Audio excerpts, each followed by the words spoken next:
2 বছরে প্রায় 3 থেকে 4 বার ক্যান্সেল হওয়ার পর ফাইনালি আমরা চলে এসেছি। যারা এখনো কক্সবাজার যান নাই কিন্তু যাওয়ার প্ল্যান করতেছেন, পুরো ভিডিওটা দেখতে থাকুন, তাহলে খরচ এবং অন্যান্য বিষয়গুলি সম্পর্কে আইডিয়া হয়ে যাবে। আমরা ফেনীর মহিপাল থেকে রাত 11টা 50-এ বাসে উঠি। মহিপাল থেকে কক্সবাজারের টিকিটের দাম পড়ে পার পারসন 550 টাকা করে। বাসে উঠার পর প্রথম 10-15 মিনিট সবাই চিল মোডে, কিন্তু আস্তে আস্তে যখন রাস্তা দীর্ঘ হতে শুরু করলো তখন সবার অবস্থাই খারাপ। যে যেইভাবে পারছে, কেউ কারো কোলে, কেউ কারো কাঁধে মাথা রাখি, বা কেউ পুরো 3 সিট একসাথে দখল করে শুয়ে আছে। প্রায় 1 ঘন্টা 30 থেকে 40 মিনিট বাসে জার্নি করার পর আমরা এসে পৌঁছাই কর্ণফুলী টানেল। টানেলে ঢুকার পর যেন মনে হলো অন্য কোনো একটা দেশে আছি, এটা বাংলাদেশ মনেই হয় নাই।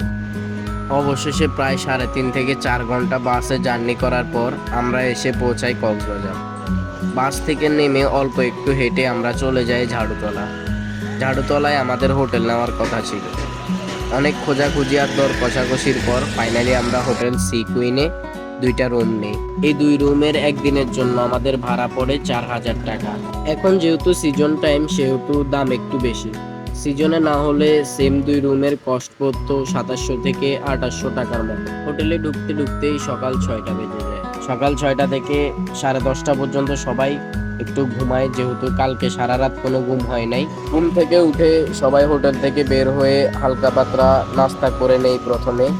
তারপরে আমরা একটা টমটম ভাড়া করে সুগন্ধা বিচে যাওয়ার উদ্দেশ্যে রওনা হই।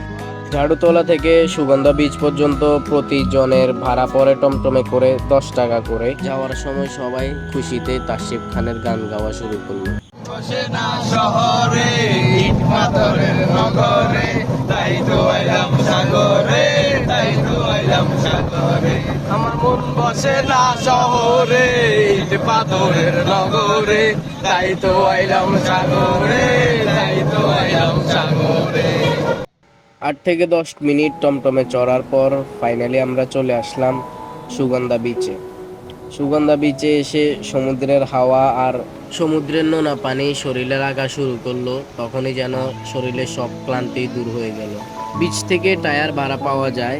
2টা টায়ার 1 ঘন্টার জন্য 150 টাকা দিয়ে নেওয়া যায়। টায়ারগুলো নিয়ে পুরো সমুদ্রের ঢেউয়ের সাথে ভাসতে ভাসতে গভীরে যাই, আবার ফিরে আসি। সমুদ্রের নোনা পানি খাইতে খাইতেই সবার পেট ভরে গেছে। আমাদের কাছে কোনো ওয়াটারপ্রুফ মোবাইল বা অ্যাকশন ক্যামেরা না থাকায় সবকিছু ভিডিও করা সম্ভব হয়নি। তারপর সিয়ামকে মাটিতে শুইয়ে ওর উপর বালি চাপা দিয়ে কিছু একটা বানানোর চেষ্টা করছিলাম সবাই। কি বানাইতে চাইছিলাম তা বলা যাবে না।